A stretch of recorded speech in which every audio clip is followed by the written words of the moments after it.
তো এগুলি টাওয়ার গুলোকে আল্লাহ তাআলা সব বিশাল বিশাল আল্লাহ সৃষ্টিগুলোকে আল্লাহ শপথ করে বলছেন ওয়াসসামাই যাতিল বুরুজ, আসমান যাতে আছে বুরুজ বিশিষ্ট। আমাদের সমাজে প্রচলিত আছে এগুলি হচ্ছে, অনেকেই অনুবাদ করে এগুলি হচ্ছে ওই যে কিছু মানুষ গণে, এই রাশি গণে, রাশি অমুক রাশি তমুক রাশি, এটা কিন্তু উদ্দেশ্য না। কারণ আকাশ আমিও দেখি নাই, আপনিও দেখেন নাই, আকাশ কোনো ব্যক্তি দেখে নাই, একমাত্র একজন দেখেছে এবং ফিরে আসছিল, আরেকজন দেখেছে ফিরে আসে নাই। বলতে পারবেন কে? ঈসা আলাইহিস সালাম দেখেছেন, ফিরে আসে নাই। আর যে দেখছে ফিরে আসছে তিনি কে? মুহাম্মদ রাসূলুল্লাহ সাল্লাল্লাহু আলাইহি ওয়াসাল্লাম। তিনি এক রাত্রিতে আল্লাহর কাছে গেছেন উপরে। আল্লাহ কোথায়? উপরে, আরশের উপরে। এটা না মানলে ঈমান থাকবে না। আলহামদুলিল্লাহ, আল্লাহর কাছে যাইয়া তিনি আসমানগুলি ভেদ করে গেছেন। প্রতি আসমানে অনুমতি নিতে হয়েছে জিবরিলকে। জিবরিল বলছে আপনার সাথে কে? বলছে মুহাম্মদ সাল্লাল্লাহু আলাইহি ওয়াসাল্লাম। তাকে কি ডেকে পাঠানো হয়েছে? বলে হ্যাঁ ডেকে পাঠানো। তারপর খোলা হয়েছে। এই আসমানগুলো বিশাল বিশাল টাওয়ার বিশিষ্ট। এগুলি শপথ করেছেন আল্লাহ তাআলা, ওয়াসসামাই যাতিল বুরুজ, ওয়াসসামাই যাতিল বুরুজ। আল্লাহ আকাশের শপথ করেছেন। আমাদের জন্য সৃষ্টির কারো শপথ করা বৈধতা নেই, জায়েজ নেই। আমরা শুধু আল্লাহর নাম অথবা আল্লাহর গুণের শপথ করতে পারি, আল্লাহর নাম অথবা আল্লাহর গুণের শপথ করতে পারি, কিন্তু আমরা সৃষ্টির কারো শপথ করতে পারি না। কিন্তু আল্লাহ তাআলা সৃষ্টির বড় বড় সৃষ্টি, সম্মানিত সৃষ্টিগুলো শপথ করে দেখুন সেগুলিকে সম্মানিত করেন। তিনি কি বলছেন? ওয়াসসামাই যাতিল বুরুজ, আসমানের শপথ করছেন তিনি। ওয়াল ইয়াউমিল মাউউদ, কিয়ামতের দিনের শপথ করেছেন। কিয়ামতের দিন কত ভয়াবহ, কত ভয়াবহ। সেদিনের ভয়াবহতা যেদিন আপনি উপলব্ধি করতে পারবেন, দুনিয়াতে আপনি শুধু আখিরাতমুখী হওয়ার চেষ্টা করবেন। কারণ আপনি জানেন যে এর থেকে পালানোর কোনো পথ নেই।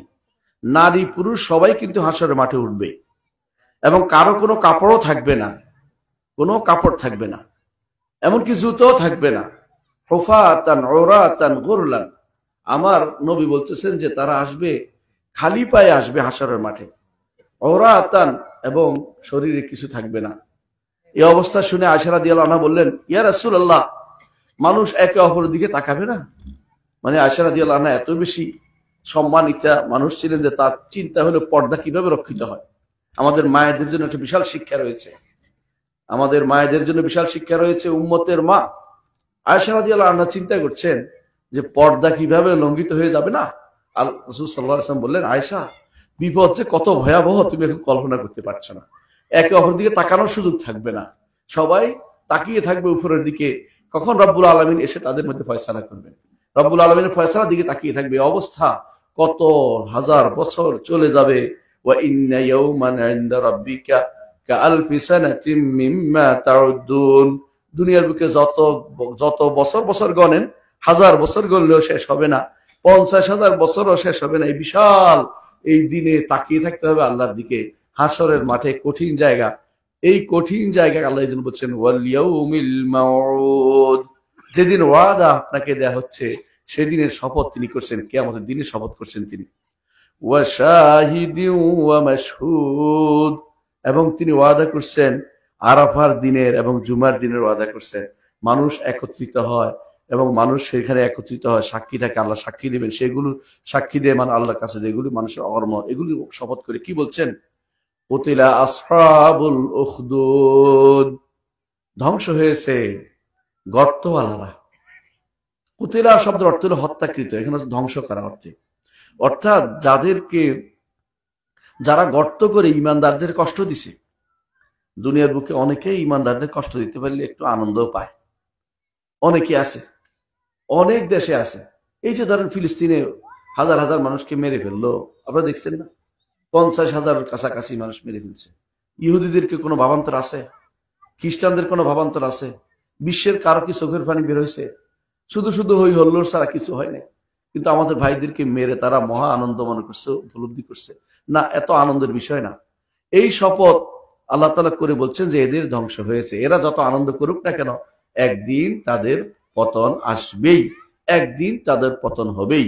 যেমনি ভাবে গর্ত করেছিল যে গোষ্ঠী, তাদেরকে গর্ত করে ইমানদারদের গর্তে নিক্ষেপ করেছিল, তাদেরও পতন হয়েছিল, তাদেরও ধ্বংস হয়েছিল। আন্নারে যাতিল ওয়াকুদ, এই গর্তের ভিতরে আগুন ছিল এবং এখানে ছিল ইন্ধনে ছিল, অর্থাৎ এটার ভিতরে তারা কাঠ খড়ি ইত্যাদি দিয়ে এটাকে আগুন দিয়ে ভর্তি করে রাখছিল যাতে আগুন ধাউ ধাউ করে জ্বলে। এর ভিতরে তারা ইমানদারদেরকে ফেলেছিল। কেন? তারা অস্বীকার করেছে যে আমরা আল্লাহ ছাড়া কারো ইবাদত করব না। দেখছেন তো, আল্লাহ তাআলা তাদের নাম স্মরণ করে রাখছে, একটা সূরা নির্ধারণ করে রাখছে, একটা সূরা তাদের নামে দিয়ে দিয়েছেন। আল্লাহ তাআলা তাদের কথা স্মরণ করেছেন। আরে মরে গেলেই কি লাভ যদি আল্লাহর কাছে স্মরণীয় থাকি আপনি, আর বেঁচে থাকেই কি লাভ যদি আল্লাহর কাছে অপমানিত হই। দুনিয়াতে অনেক মানুষ আছে আল্লাহর কাছে তার মর্যাদা বলতে কিছু নাই, আর দুনিয়াতে অনেক মানুষ আছে দুনিয়াতে থেকেও মর্যাদা দিচ্ছে না, আখিরাতে আল্লাহর কাছে আর অনেক মর্যাদা রয়েছে।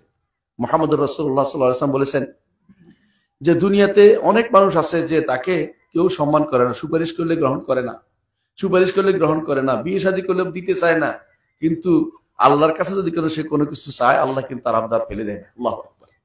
অর্থাৎ আল্লাহ তাআলার কাছে সে প্রিয়, দুনিয়ার মানুষের কাছে সে হয়তো অপ্রিয় হতে পারে, তাদের পছন্দ হয় না। দুনিয়ার মানুষ এখন পছন্দ করে কারে জানেন?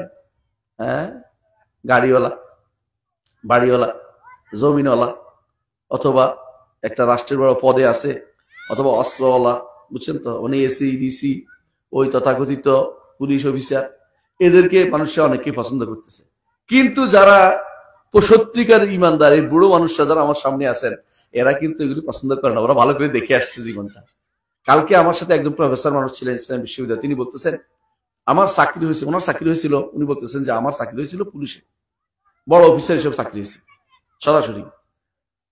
আমার বাবা বাড়িতে আসছে, বলছে তুই এই চাকরি করা যাবে না, কারণ আমি পুলিশের পিতা হতে চাই না, আমি একজন শিক্ষকের পিতা হতে চাই, এই চাকরি ছেড়ে দেয়, আল্লাহ তোরে ভালো ব্যবস্থা করে দেবে। চাকরি ছেড়ে দিয়েছি, কিছুদিনের মধ্যে আমার ইউনিভার্সিটি চাকরি হয়ে গেছে। আল্লাহ তাআলা কবুল করেছেন, কারণ ওরা চায় না, বাবারা বুঝে যে এর আয়ের মধ্যে সমস্যা আছে, এ 1 টাকা আয় করলে 10 টাকা অন্যখান থেকে সে বিভিন্ন ভাবে সেটা সংগ্রহ করে। যখন দেখে যে আয়ের হারাম উৎস বন্ধ হয়ে গেছে, তখন তারা বসে বসে মোবাইল টিপে, রাস্তার মধ্যে মারামারি হলে আর ধরে টরে না, দেখছেন না আপনার চোখের সামনে, কিছু করে না, বসে থেকে চুপ করে। কারণ হারাম আয় বন্ধ হইলে অনেকের কাছে আরাম লাগে না, বুঝছেন তো কথাটা। এই জন্য এরা হচ্ছে বেশিরভাগই অন্যায়কে অনেক সময় এরা প্রশ্রয় দিতে হয়, ইচ্ছা করে দেয়, কেউ অনিচ্ছাকৃত করে দেয়। এরকম অন্যায়কারীদের সংখ্যা আমাদের সমাজে আছে। সেই সময় বাদশাহ কি করছিল, এক জাদুকররে বলছিল, বাদশার দরবারে একটা জাদুকর ছিল, তো জাদুকর বলছে বাদশাকে যে একটা চৌকস ছেড়ে দেন, যাকে আমি জাদু শিখিয়ে দেব, আমার মৃত্যুর পরে সে আপনাকে জাদুকরি কাজ করবে। আগেকার দিনে কি করতো, ওরা জাদুকর পুষতো। কেন পুষতো বলেন তো? জাদু দিয়ে কিছু বলতো, গণক দিয়ে কিছু বলতো, কি বের হইলে কি হবে, কালকে কি হবে, এগুলি এখন পর্যন্ত গণকেরা কিন্তু রাজদরবারে জায়গা পায়, অগ্রিম তারা বলে যে এটা হবে, ওই এটা ভয়ে আর কাজটা করে না। কিন্তু আসলে কোত্থেকে শুনে জানেন তো? আকাশে ফেরেশতারা আলোচনা করে নিজেদের মধ্যে, জিনগুলো ওদের কাছে উঠে যায়, শুনতে থাকে, কান লাগে, কানসোর, মানে এটা কানসোর আছে না, কামসোর, যেমন কানসোরও আছে, মানে কান কথা লাগায়, ওইটা শুনে এসে এরা গণকের কানের মধ্যে বলে দেয় উপরে এটা আলোচনা হয়েছে, গণক বলে দেয় এটা হবে, এর সাথে আরো 100টা মিথ্যা কথা বলে, কিন্তু মানুষ তো স্মরণ করে, একটা কথা স্মরণ করে, 100টা মিথ্যাকে স্মরণ করে না। এই জন্য তারা এটা বলে। মুহাম্মদুর রাসূলুল্লাহ সাল্লাল্লাহু আলাইহি ওয়াসাল্লাম বলেছেন যে এরা আসলে চুরি করে এনে, ইল্লা মানিস্তারাকাস সামআ ফাআতবাহু শিহাবুম মুবিন, এরা কি করে, চুরি করে ওখান থেকে তথ্য আনার পরে আস্তে আস্তে আল্লাহর পক্ষ থেকে মাঝে মধ্যে উল্কা পিণ্ড ছুড়ে তাদেরকে ফেরেশতারা তাদেরকে পড়ায় দেয়।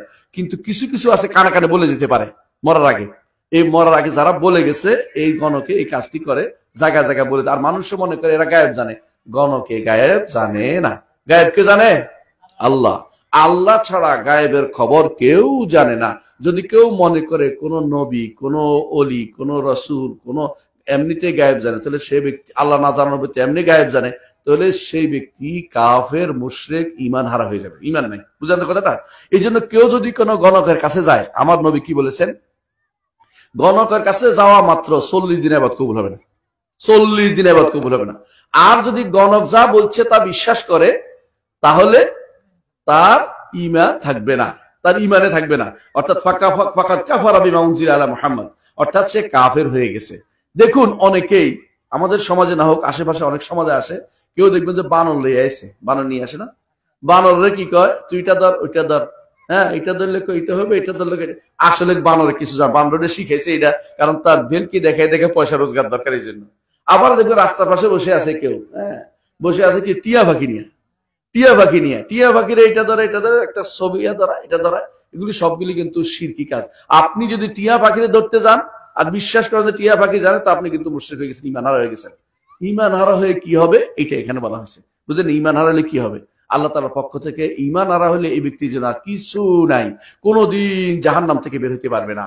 কবরে শাস্তি, হাসরের মাঠে শাস্তি, এরপরে জাহান্নামে গেলে শাস্তি, তার শাস্তি কোনোদিন বন্ধ নাই, কোনোদিন লা ইউকাত্তু আনহুমুল আযাব, আযাব কোনোদিন তাদের বন্ধ হবে না। এই আযাব চলবেই চলবে, বছরের পর বছর, 1 বছর 2 বছর, হাজার হাজার বছর, কোনোদিন বন্ধ হবে না, কোনোদিন বন্ধ হবে না। এই সাথে যদি ঈমান হারা হয়ে যান, এই জন্য ঈমান হচ্ছে সর্বোচ্চ জায়গা, যেটা আপনাকে জোর করে রাখতে হবে। ঈমান যদি ঠিক রাখতে পারেন, আর যদি গুনাহ খাতা থাকে, আল্লাহ তাআলা বিভিন্ন কারণে মাফ করে দিবেন। কখনো গুনাহ খাতা, আপনার গুনাহ খাতা মাফ হয়ে যায় কি নিয়ে জানেন? তওবা ইস্তেগফার করেন না, তাতেও গুনাহ মাফ হয়ে যায়। এই ঈমানদারদের জন্য 40 জন যদি তাওহীদবাদী, একজন মানুষ মারা গেছে, ঈমান আছে, তো 40 জন যদি তার জন্য দোয়া করে, রাসূলুল্লাহ সাল্লাল্লাহু আলাইহি ওয়াসাল্লাম হাদিসে আসছে আল্লাহ তাআলা তারে ক্ষমা করে দেন। আল্লাহু আকবার। আপনি যখন ঈমান নিয়ে কবরে গেছেন, জানাজা পড়ার সময় প্রত্যেকে দোয়া করলো আল্লাহুম্মা গফির লাহু ওয়ারহামহু ওয়াআফিহি ওয়া'ফু আনহু, এই যে দোয়াটা করে, এর অর্থ হলো ক্ষমা চাওয়া।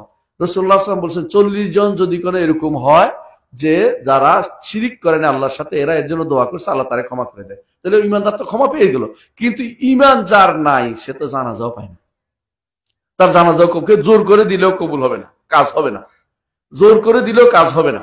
দেখুন মুহাম্মদ রাসূলুল্লাহ সাল্লাল্লাহু আলাইহি ওয়াসাল্লাম, তার চাচা তাকে এত ভালোবাসতেন, কে? আবু তালিব, কিন্তু জানাজা দিতে পারেন নাই, জানাজা দিতে পারেন নাই রাসূল। এমনকি রাসূলুল্লাহ সাল্লাল্লাহু আলাইহি ওয়াসাল্লামকে আল্লাহ তাআলা বললেন ইন্নাকা লা তাহদি মান আহবাবতা, আপনি চাইলেই যারে চান তারে আপনি হেদায়েত দিতে পারবেন না, আপনি চাইলে হেদায়েত দিতে পারবেন না। আল্লাহ তাআলা যাকে চান আল্লাহ ইয়াহদি মান ইয়াশা, আল্লাহ যাকে চান তিনি তাকে হেদায়েত দিবেন। আপনার চাচা বলে তাকে হেদায়েত দিয়ে দিবেন আপনি, তা কিন্তু হবে না। বরং আল্লাহ তাআলা নিষেধ করেছেন তার নবীকে যে তার উপর আপনি সালাত পড়তে পারবেন না, নিষেধ করে দিয়েছেন। এই জন্য তিনি পড়তে পারেন নাই, কারণ কাফের অবস্থায় তিনি মারা গেছেন। এই জন্য কাফের অবস্থায় মারা গেলে কারোর জন্য কোনো দোয়া কিছু করা যায় না। মুহাম্মদ রাসূলুল্লাহ সাল্লাল্লাহু আলাইহি ওয়াসাল্লাম মদিনা থেকে মক্কা আসছেন, পথিমধ্যে তিনি তার মায়ের কবরটা দেখতে পেলেন। কেন দেখছেন বুঝছেন তো? কারণ রাসূলুল্লাহ সাল্লাল্লাহু আলাইহি ওয়াসাল্লাম তো সাথেই ছিলেন, যখন মায়ের সাথেই তো ছিলেন যখন মা মারা যায়। রাসূলুল্লাহ সাল্লাল্লাহু আলাইহি ওয়াসাল্লামের মা, তিনি তার রসুলকে সাথে নিয়ে মদিনায় গেছেন, যাইয়া তিনি দেখলেন যে কোথায় তার, অর্থাৎ আব্দুল্লাহ কোথায় মারা গেছে এটা দেখলেন। দেখেন আসার পথে তিনি আবওয়া নামক জায়গাতে, এই জায়গাতে তিনি মা মারা যান। তখন সাথে ছিল উম্মে আইমান, তিনি কোলে করে নিয়ে আসছেন রাসূলুল্লাহ সাল্লাল্লাহু আলাইহি ওয়াসাল্লাম, কোলে মানে 6 বছরের কোলে, মানে সাথে করে নিয়ে আসছেন, মক্কায় নিয়ে আসছেন।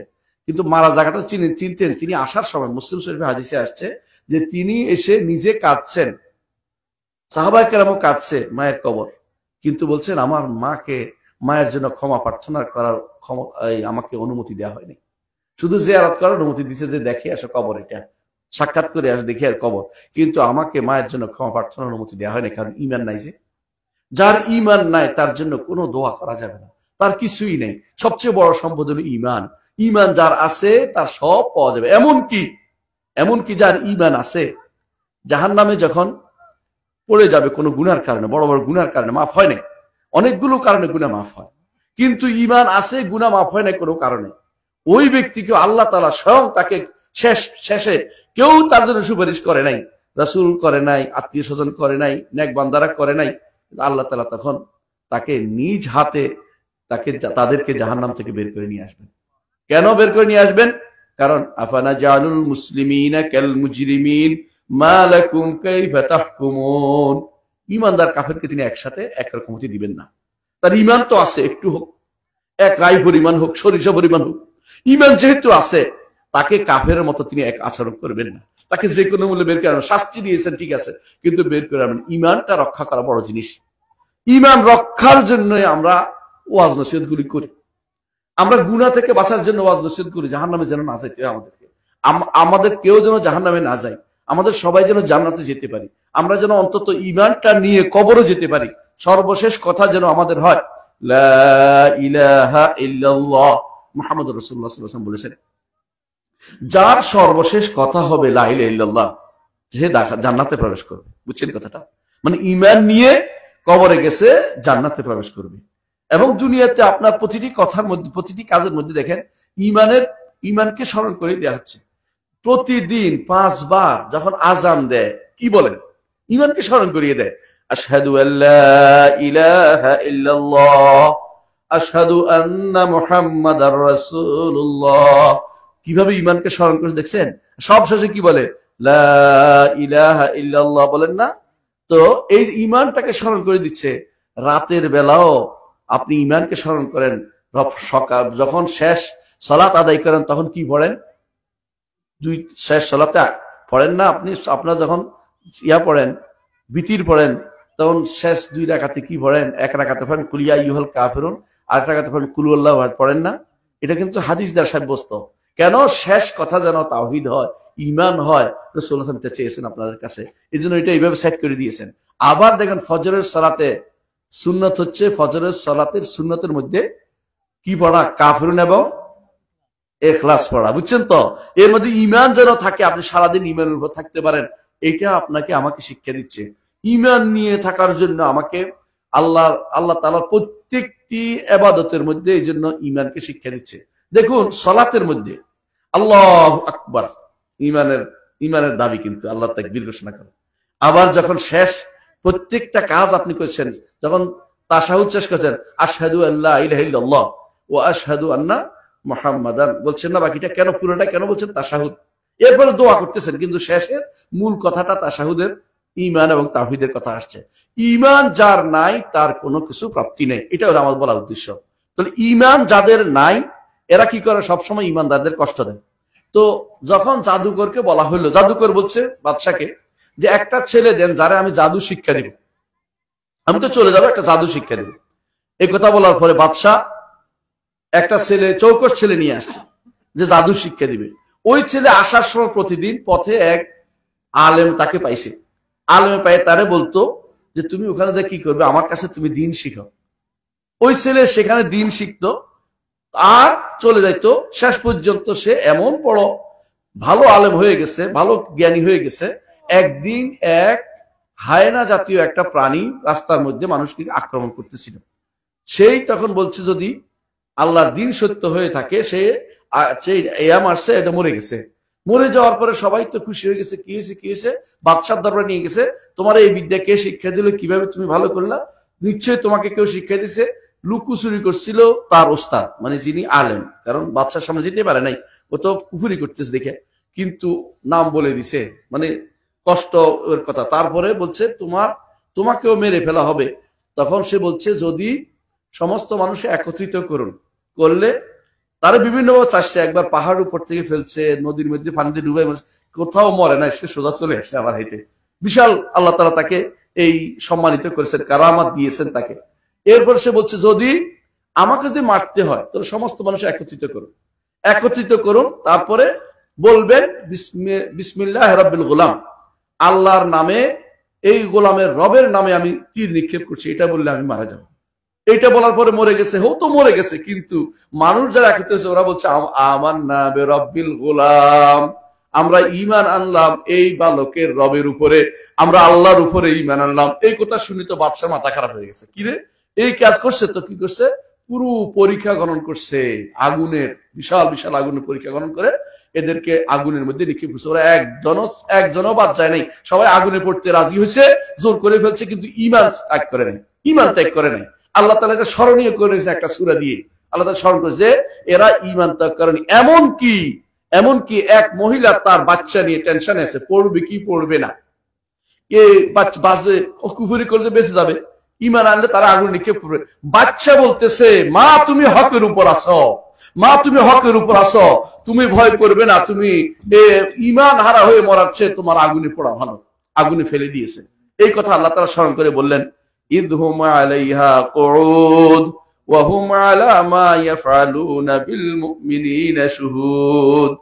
এরা বসে আছিল এই গর্তের প্রান্তে বসে দেখতেছে আগুনের, মানে তামাশা দেখতেছে, এরা তামাশা দেখতেছে যে ইমানদারদেরকে কিভাবে কষ্ট দিচ্ছে, ওরা সাক্ষী হয়ে রয়েছে।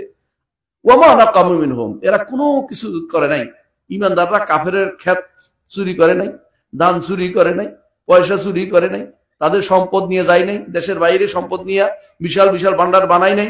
ইমানদাররা কিচ্ছু করে না, শুধুমাত্র ইল্লা আইয়ুমিনু বিল্লাহিল আজিজিল হামিদ, একমাত্র আল্লাহর উপর ঈমান এনেছে। দোষ একটাই, যে এমন এক আল্লাহর উপর ঈমান এনেছে যিনি আজিজ এবং হামিদ, যিনি প্রশংসিত এবং তিনি প্রবল পরাক্রান্ত, তার উপর ঈমান এনেছিল। আল্লাহ তাআলা তা কেন সাহায্য করলেন না? আল্লাহর ইচ্ছা যে এরা শহীদ হিসাবে যাবে, আর আল্লাহ তাআলার ইচ্ছা যে এদের কথা তিনি পরবর্তী কিতাবের মধ্যে, তার বাণীর মধ্যে লিখিত রাখবেন। এই জন্য তিনি তাদেরকে শহীদ হিসেবে দিয়ে আমাদের জন্য নমুনা দিয়েছেন, মরে গেলেও পুড়ে গেলেও শিরিক করা যাবে না, মরে গেলেও পুড়ে গেলেও ঈমান হারা হওয়া যাবে না। এই জন্য রাসূলুল্লাহ সাল্লাল্লাহু আলাইহি ওয়াসাল্লাম বলেছেন, লা তুশরিক বিল্লাহ, আল্লাহর সাথে শরিক করিও না। ওয়াইন কুতিলতা আও হুররিকতা, যদিও তোমাকে হত্যা করা হয়, যদিও তোমাকে আগুনে পোড়ানো হয়। আমার নবীর কথা, কারণ এখান থেকে শিক্ষা নেন যে পড়ে গেল, মরে যেতে পারি কিন্তু শিরিক করব না, মরে যেতে পারি কিন্তু ঈমান হারা হব না, কুফরি করব না, মরে যেতে পারি মুনাফিকি করব না, আল্লাহর দ্বীন যেটা নষ্ট হয় এটা আমার দ্বারা যেন না হয়, এমন কাজ কোনোদিন আমি করব না। প্রিয় ভাইরা, ঈমান হারা হওয়ার অনেক সূরত এখন বেড়ে আসছে, নতুন নতুন সূরত। আমরা ভালো করে জানেন যে ইসলাম কমপ্লিট কোড অফ লাইফ, ইসলাম পরিপূর্ণ জীবন ব্যবস্থা। এখানে এক বিন্দু একটু এমন কিছু নাই যেখানে অন্য কিছু ঢুকাইতে পারে। একটা পূর্ণ বোতলের মধ্যে পানি আছে, এখানে আরেকটা ফোঁটা পানি দিলে কি হবে বলেন তো? ভিতর থেকে একটু পড়ে যাবে, তাই না? কারণ এখানে জায়গা হচ্ছে না। আপনি যখন, ইসলাম যেহেতু পরিপূর্ণ, আপনি যখন এই পরিপূর্ণ ইসলামের ভিতরে অন্য কিছু ঢুকাবেন, তখন কি হবে? ভিতর থেকে কিছু বাইরে পড়ে যাবে। ঈমানদার কখনো বাইরের কোনো কিছুকে ইসলামে ঢুকাইতে পারে না। ইসলাম পরিপূর্ণ। ইসলামে একসময় রাষ্ট্র চালাইছে না আমার নবী? চালাইছে কিনা? সাহাবায়ে কেরাম আবু বকর, ওমর, ওসমান, আলী রাষ্ট্র চালাইছে না? তো ওরা চালাইতে পারছে, এখন চলে না কেন? এখন কি চলতে পারবে না? পারবে, কিন্তু আমরা পছন্দ করে ফেলছি আব্রাহাম লিঙ্কনেরটা। আব্রাহাম লিঙ্কনেরটা আমাদের না লাগবে, আমাদের ইমানে আমাদের কাজ হবে না মনে করে বসে আছি। কেউ মনে করছে আব্রাহাম লিঙ্কন না, আমাকে রাশিয়ান বলশেভিকদের সোশ্যালিজম ঢুকাইতে হইব। কেউ মনে করছে না ইউরোপের সেকুলারিজম ঢুকাইতে হবে। কেউ মনে করছে না আমাদেরকে কাফেরদের জাতীয়তাবাদ ঢুকাইতে হবে। জাতীয়তাবাদ ছিল কার জানেন? জাতীয়তাবাদ ছিল হিটলারের। হিটলারের জাতীয়তাবাদ ঢুকাইতে হবে। এই চিন্তায় আমরা 4 মূলনীতি সংবিধানে রেখে দিয়েছি। 4 মূলনীতি। আপনার কুফরি হওয়ার জন্য বেশি দূর যাওয়ার দরকার নাই। যে ব্যক্তি 4 মূলনীতি বিশ্বাস করবে তার কিন্তু ঈমান থাকবে না। বলে দিলাম আমি, কোন ব্যক্তি ঈমানদার আছে, এই যে আমার দোস্ত আছে আলেমে দ্বীন মদিনা ইউনিভার্সিটি মাদানী, জিজ্ঞাসা করেন যদি কেউ এগুলি কোনোটা মনে করে যে আমাদের জন্য এগুলি আমাদের জন্য মুক্তির জন্য আসছে, তাহলে সে ব্যক্তি ঈমান থাকবে না। কারণ আমার মুক্তি, আমার নবী মুহাম্মদ রাসূলুল্লাহ সাল্লাল্লাহু আলাইহি ওয়াসাল্লাম যা বর্ণনা করেন সেটাই যথেষ্ট। যতদিন পর্যন্ত সাহাবায়ে কেরাম এগুলি জানতোই না, জানতো নাকি? এগুলি জানতো নাকি? ওনারা জান্নাতের সার্টিফিকেট পাইছেন না পান নাই? পাইছেন। তাহলে আপনি এগুলি কোত্থেকে নেবেন যে কারণে আপনি এগুলির জন্য পাগল হয়ে দৌড়াচ্ছেন এখন পর্যন্ত? এই জন্য ভাই দয়া করে, আরো বহু রকমের সুরত বের হয়েছে। এটা তো চিন্তা জগৎ নষ্ট করে দিয়েছে, আপনার ব্রেন নষ্ট করে দিয়েছে, আমলটাও নষ্ট করে দিয়েছে আপনাকে। আমাদের বিভিন্ন আশেপাশে, আপনাদের ভালো এলাকা, এই জন্য আশেপাশে অনেক জায়গা দেখবেন যে কবর পূজা, মাজার পূজা, মাছ পূজা, গাছ পূজা, এমনকি সিম্বল বুঝেন, সিম্বলিক পূজা হচ্ছে, মানে শয়তানের পূজা হচ্ছে, শয়তানের পূজা হচ্ছে। বিশ্বের অনেক দেশে এখন শয়তানের পূজা হচ্ছে। এমনকি পূজা কাকে বলে এটা জানেন? আপনি কইবেন যে আমার দেশে হয়। ইবাদত হচ্ছে যে জিনিসে পরিপূর্ণ ভালোবাসা এবং বিনয় একসাথে করে, সেটা ইবাদত হয়। আপনি কাকে বেশি ভালোবাসেন? আল্লাহকে। তো আল্লাহকে বেশি ভালোবাসতে হইব না? আল্লাহকে যদি ভালো না বাসেন তো আপনার ঈমান হইল না। তো আল্লাহর কাছে বেশি বিনয় প্রকাশ করতে হবে, তাই না? আপনি যদি কোনো দুনিয়া, কোনো টাকার জন্য, পয়সার জন্য অথবা কোনো কিছুর জন্য যদি কোনো আপনি বিনয় বেশি প্রকাশ করেন, আপনি কিন্তু ঈমানদার হইতে পারেন নাই। আপনার অবশ্যই বেশি ভালোবাসা আল্লাহর জন্য থাকবে। ওয়াল্লাযীনা আমানু আশাদ্দু হুব্বান লিল্লাহ, যারা ঈমান এনেছে তারা আল্লাহকে বেশি ভালোবাসে। আল্লাহর ভালোবাসার প্রমাণ হবে কোনটাতে জানেন? দুনিয়া যখন আসবে আর আখিরাতের কথা যখন আসবে, আপনি কোনটাকে প্রাধান্য দিচ্ছেন প্রমাণিত হয়ে যাবে। যদি অন্তরে অপরাধ বোধ থাকে যে দুনিয়ায় নিছি চুরি না করলে হইতো, টাকাটা না নিলে হইতো, হ্যাঁ, এই অন্যায়টা না করলে হইতো, তোর অপরাধ বোধ আছে, গুনাহ আছে, কিন্তু চুরি অন্যায় করতেছেন। আর যদি মনে করেন যে কিসের আখিরাত, দুনিয়ায় তো আমার সব, হ্যাঁ, দুনিয়া কা মজা লেলো, হ্যাঁ, দুনিয়া তোমারই হায়, এই কথা বললে কিন্তু ইমানটা আর নাই, ইমানটা চলে যেতে হয়, বুঝছেন তো? ইমান কিন্তু এমনি চলে যাবে। কারণ অর্থ হলো আপনি আপনার আল্লাহ সম্পর্কে ব্যাপার আল্লাহর কাছে আল্লাহর সন্তুষ্টির তোয়াক্কাই আপনি করেন না। যে কেউ আল্লাহ থেকে বিমুখ হয়ে যায়, যে কেউ এরাজান দিন আল্লাহর দিন থেকে বিমুখ হয়ে যায়, সে ব্যক্তি কিন্তু কাফের হয়ে যায়। আল্লাহর দিন থেকে বিমুখ হওয়া বুঝেন? আল্লাহর দিন পড়াবো না, পড়তে দিব না, দিনকে উঠতে দিব না, মাদ্রাসাগুলি ঠিক রাখবো না, মাদ্রাসাগুলির বিরুদ্ধে লাগবো, এখানে হুজুরের বদনামি করবো, ওখানে এলমে দ্বীনের বদনামি করবো, এখানে আল্লাহর কোরআনের বিরুদ্ধে কথা বলবো, ওখানে হাদিসের বিরুদ্ধে কথা বললে কিছু কইবো না, বরং লোক লাগায় রাখবো, পয়সা দিব, ওদেরকে লাগা, তোরা কথা বলতে থাক। এই জাতীয় যারা চরিত্র, তারা মুনাফিক এবং তারা ঈমান হারা মানুষ। মনে রাখবেন, ঈমান হারা হওয়ার বহুত কিছু এখন এলিমেন্টস তৈরি হয়ে গেছে। আগেকার দিনে সাহাবায়ে কেরাম হিজরত করছে কাফেরের দেশ থেকে ঈমানদারের দেশে হিজরত করছে, তাই না? কতগুলি টাকা নিয়ে গেছে সাথে করে? 1 টাকাও নিতে পারে নাই, 1 টাকাও নিতে পারে নাই। আপনারা ভালো করে জানেন সুহাইব আর-রুমি, তিনি মক্কাতে বহুত পয়সাওয়ালা হয়ে গিয়েছিলেন, এত পয়সাওয়ালা হয়ে গিয়েছিলেন যে তিনি সকালে একটা জামা পড়তেন, বিকেলে একটা জামা পড়তেন। এখনো এটা সম্ভব, অনেক কিছু, তখনকার দিনটা অসম্ভব জিনিস ছিল, বিশাল ব্যাপার ছিল, এরকম পয়সাওয়ালা হয়ে গিয়েছিলেন। কিন্তু যখন ঈমান আনছে, ঈমান আনার পরে তারা বলল, তুমি মক্কাতে আসছিলা খালি হাতে, রুমি, তিনি রুম মানে ইউরোপিয়ান, মক্কাতে আসছিলা খালি হাতে, এখানে তোমাদেরকে বিয়ে দিয়েছি, পয়সাওয়ালা হয়েছে, তুমি যে ঈমান আনছো তোমার কিন্তু টাকা দিতে দেওয়া হবে না, এই টাকা তোমাকে নিতে দেওয়া হবে না। বলছে টাকা নিয়ে নাও। ঈমানের জন্য টাকা সব ছেড়ে দিছে, সব পয়সা ছেড়ে দিছে ঈমানের জন্য। তারপর তাকে বলা হয়েছে আমাদের মেয়ে তোমার সাথে যাবে না। বলছে মেয়ে রেখে দেন, আর কি করো, রেখে দিচ্ছে মেয়েকে। বলছে তোমার গায়ের কাপড় নিতে পারবে না, তো কাপড়ও খুলে নিয়ে জোর করে নিয়ে নিছে।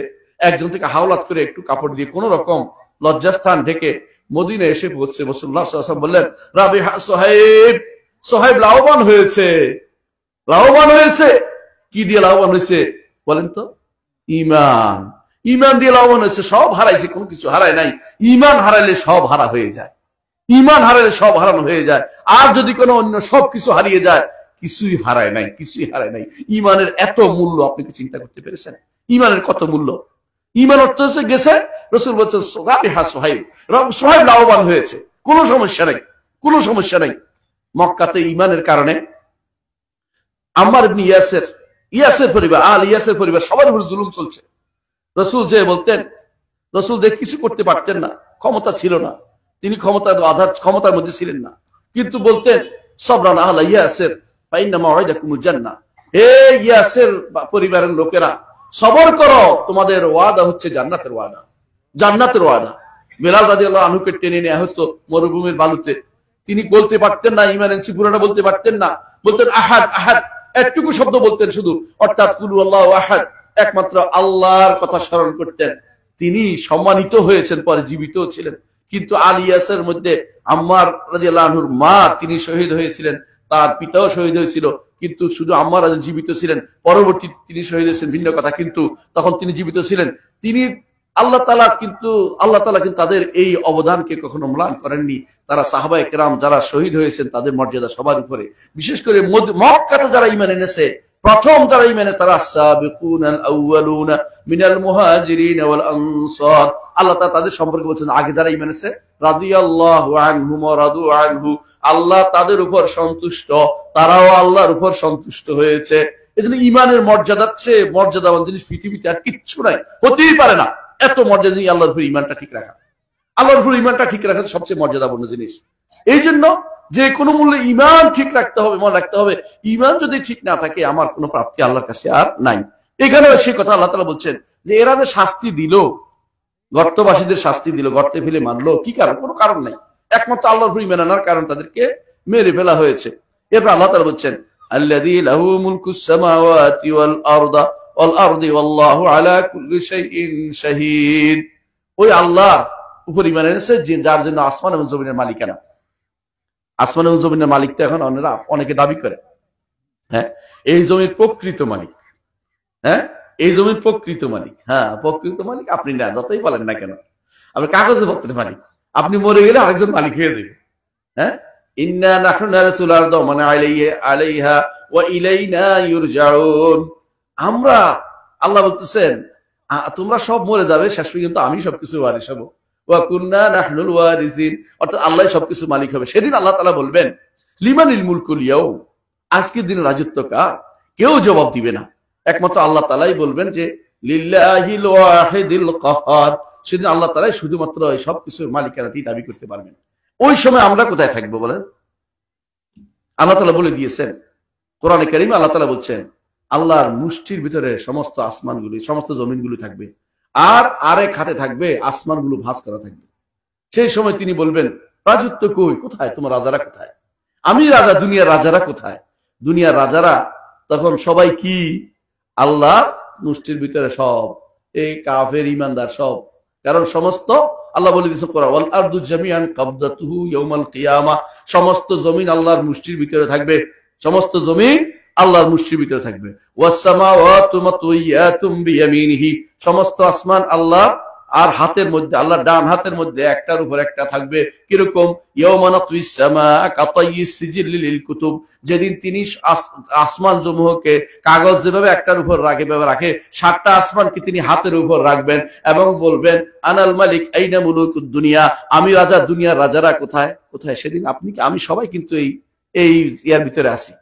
দুনিয়াতে এত রাজত্ব ক্ষমতা দেখে কি লাভ? আজকে যে ক্ষমতা আছে কালকে অপমানিত হয় না?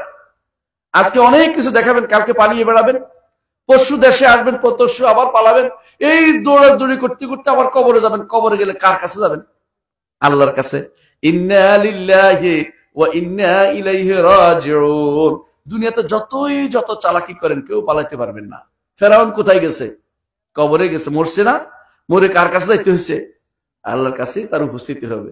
কি হবে হাসরের দিন? ইয়াকুদুমু কওমাহু ইয়াউমাল কিয়ামাতি ফাআওরাদাহুমুন নার ওয়া বিসাল উরদুল মাওরুদ। আল্লাহ তাআলা বলছেন যে সে তার কওমকে সামনে নিয়ে জাহান্নামে যাবে সবাই। সে সবাই তার জাতিকে, ফেরাউন জাতি বলতে শুধু কিপ্তি বুঝেন না, ফেরাউন জাতি হচ্ছে দুনিয়ার বুকে যারাই ফেরাউনের অনুসরণ করবে সবাই ফেরাউনের জাতি। দলিল আল্লাহ কোরআনে বলছেন, কোরআনে কারীম বলছেন وَجَعَلْنَاهُمْ أَئِمَّةً يَهْدُونَ إِلَى النَّارِ وَيَوْمَ الْقِيَامَةِ لَا يُنصَرُونَ। এদেরকে ফেরাউন দৃষ্টিকালে ইমাম বানিয়েছে। দুনিয়ার বুকে যত মানুষ ফেরাউনের মতো আকীদা বিশ্বাস গ্রহণ করবে সবগুলি ইমাম হচ্ছে কে? ফেরাউন। ফেরাউন কি আকীদা বিশ্বাস গ্রহণ করতে জানেন? ফেরাউন আকীদা বিশ্বাস গ্রহণ করত সর্বেশ্বরবাদ, সব জায়গায় আল্লাহ বাস করে, সে হচ্ছে আল্লাহদের মধ্যে শ্রেষ্ঠ আল্লাহ। নাউযুবিল্লাহ।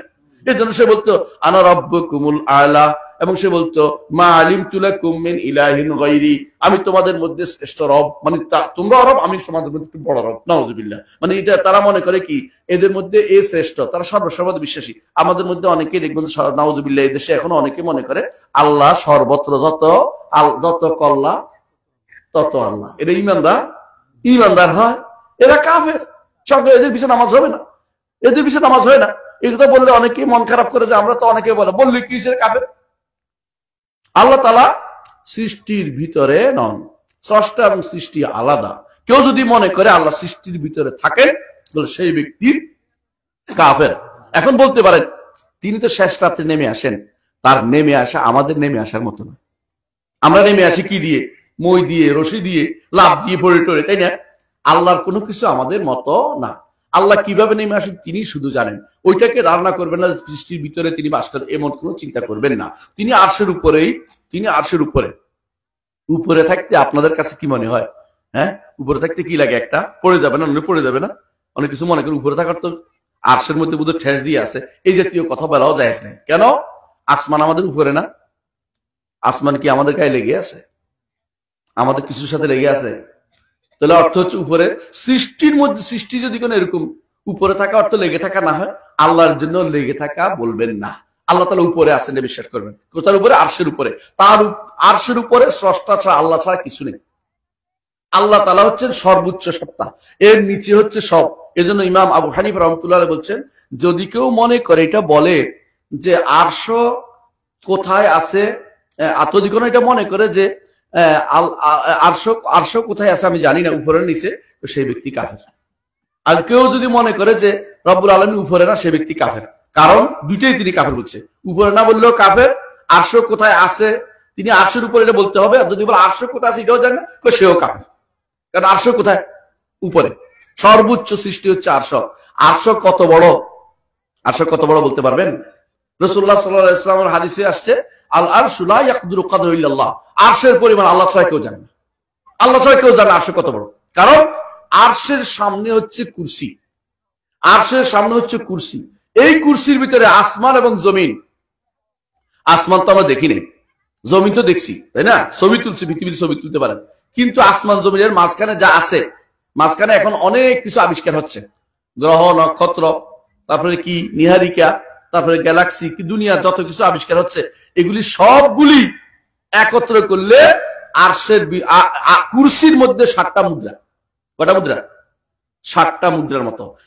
এই কোন কুরসিটা কত বড়? বিস্তীর্ণ মরুভূমির মধ্যে 7টা মুদ্রা, 7টা টাকা ফেললে যেমন জায়গা দখল করে, আল্লাহর কুরসির মধ্যে এই এত সৃষ্টি সবগুলো একটু জায়গার মধ্যে দেখা হবে। আল্লাহু আকবার, আল্লাহু আকবার। আর আরশের সামনে একটা ভূমি হচ্ছে, শুধুমাত্র ভূমির মতো জায়গা হচ্ছে কি, একটা ছোট্ট ভূমির মতো জায়গা হচ্ছে কি কুরসিটা। তাহলে আল্লাহ তাআলার আরশ কত বড়, রব্বুল আলামিন কত বড়, আল্লাহ তাআলাকে আসলে সম্মান করতে জানেনি। মা কাদারুল্লাহ হাক্কা কাদরিহি, আল্লাহকে তারা সঠিক সম্মান দিতে জানেনি। আল্লাহকে সঠিক সম্মান দিবেন। এই জন্য আল্লাহ তাআলা কোরআনে কারীমে সূরা নূহের মধ্যে বলছে, মা লাকুম লা তারজুনা লিল্লাহি ওয়াকারা ওয়া কাদ খালাকাকুম আতওয়ারা। তোমাদের কি হলো, আল্লাহকে তোমরা সম্মান দিতে জানো না কেন? আল্লাহকে সম্মান করো। আমার মতো চিনি ফুটে একটু সবসময় চিন্তা করবেন, তিনি বড়, আমি ছোট। তিনি বড়, তিনি কত বড়। আয়াতুল কুরসি এত মর্যাদা কেন জানেন? আয়াতুল কুরসি আল্লাহর পরিচয় তুলে ধরছে পুরোটা। আয়াতুল কুরসি প্রতি সালাতের পরে পড়লে কি হয়? মরলেই জান্নাত, মরলেই জান্নাত। কিন্তু না বুঝে পড়লেই জান্নাত, কথাটা ঠিক না। না বুঝে পড়লে সওয়াব পাবেন, এখন হবে 10 নেকি, কিন্তু না বুঝে পড়লেই আপনার এটা জান্নাত পেয়ে যাবেন না। অর্থটা বুঝতে হবে, আয়াতুল কুরসির অর্থটা বুঝতে হবে। আয়াতুল কুরসি বুঝেন, আল্লাহর পরিচয় তুলে ধরা হয়েছে, এই জন্য এত মর্যাদা। আবার দেখেন, যখন আপনি আরেকটা সূরার মর্যাদা ঘোষণা করা হয়েছে, সেটা কি? সূরা ইখলাসের 3 বার পড়লে কোরআন খতম হয়, এটা ঠিক না। কিন্তু আয়াতুল কুরসি 3 বার পড়লে কোরআন খতম, এটা করবেন, এটা করবেন না, এটা আপনার হাদিসে নেই। হাদিসে আসছে যে সূরা ইখলাস হচ্ছে অর্থাৎ যেটা কুল হুয়াল্লাহু আহাদ, এটা হচ্ছে কোরআনের 3 ভাগের 1 ভাগ। কেন বলছে বলতে পারবেন? কারণ কোরআনে কারীমে 3 ধরনের জিনিস আসছে। তাওহীদের কথা আসছে, রিসালাতের কথা আসছে, বুঝছেন? তাওহীদের কথা আসছে, আর রাসূল আমাদের শরীয়তের কথা আসছে, এবং যারা রিসালাত মানেনি তাদের ঘটনা উল্লেখ করা হয়েছে। 3টার বাইরে কিছু নেই, বুঝছেন তো? আখিরাতের কথা আর কি, এই 3টা কথা উল্লেখ হয়েছে। তো যদি 3 ভাগ হলে 1 ভাগ হলো তাওহীদ, আর সূরা ইখলাস হচ্ছে তাওহীদ। সুতরাং 3 ভাগের 1 ভাগ। তাই বলে 3 বার পড়লে সূরা কোরআন শরীফ খতম দেওয়া সওয়াব পাওয়া যায়, ঠিক না। এই জাতীয় কথাবার্তা বলা যাবে না, এগুলো বানানোর কথা। এগুলো হুজুরা বসে বসে বানায় কি জন্য? সংক্ষিপ্ত, কিছু টাকা খাওয়ার বুদ্ধি করতেছে, এটা চলবে না। 3 বার পড়লে কোরআন খতম হয় না, কিন্তু 3 ভাগের 1 ভাগ এই হিসাবে যে তাওহীদের কথাটা সূরা ইখলাসের মধ্যে পরিপূর্ণভাবে আছে। এই জন্য কারো অন্তরে সন্দেহ হলে, মাঝে মধ্যে সন্দেহ, বুঝছেননি, অন্তর মাঝে মধ্যে শয়তান এসে কি বলে? শয়তান এসে বলে, আল্লাহ যদি সব সৃষ্টি করে থাকে, তাহলে আল্লাহর সৃষ্টি করছে কে? এই শয়তানি করা যখন মনের ভিতরে আসবে, আমার নবী বলে দিয়েছেন, যখন এটা আসবে তখন বলবে, কুল হুয়াল্লাহু আহাদ আল্লাহুস সামাদ লাম ইয়ালিদ ওয়া লাম ইউলাদ ওয়া লাম ইয়াকুল লাহু কুফুয়ান আহাদ। এটা বললে শয়তান পালাই থাকবে, ওরে বাবা রে, তাওহীদ নিয়ে আসছে, আমার আর থাকার জায়গা নাই, কিন্তু পালাই শয়তান তখন পালাইতে আরম্ভ করবে। এই জন্য ইমানদারের কাজ তাওহীদ রক্ষা করতে হবে, ইমান রক্ষা করতে হবে। ইমান ছাড়া তার কোনো মূল্য নাই। ইমান যার আছে তার মূল্য আল্লাহর কাছেও আছে, জমিনেও আছে, সব জায়গায় তার মূল্য থাকবে। আল্লাহ তাআলা যখন কাউকে ভালোবাসেন, জমিনের বুকে কাকে ভালোবাসেন বলেন তো? ইমানদারকে ভালোবাসেন। ইমানদার ছাড়া কাউকে আল্লাহ ভালোবাসেন না। ইমানদারকে যখন ভালোবাসেন, প্রকৃত ইমানদার, আল্লাহ তাআলা তখন জিবরিলকে ডেকে বলেন, আলা ইন্নী আহবাবতু ফুলানান ফাহিব্বা, জেনে রাখো আমি অমুককে ভালোবাসি, তুমিও তাকে ভালোবাসো। জিবরিলের ভালোবাসা পেতে চান? আল্লাহর ভালোবাসা পেতে চাই? আল্লাহর ভালোবাসা পাওয়াটা বড় কথা, মনে রাখবেন। আপনি যতই দাবি করেন না আল্লাহকে ভালোবাসে, আল্লাহকে ভালোবাসে দাবি, কিন্তু আল্লাহ যদি একবার আপনাকে ভালোবাসতে পারে আপনি আর জাহান্নামে যাচ্ছেন না। এই মজাটা কি পাচ্ছেন না? আল্লাহর ভালোবাসা পাওয়াটা বড় নেয়ামত। আল্লাহর ভালোবাসা পাওয়ার জন্য আপনাকে এই জন্য ইমান শক্তিশালী করতে হবে।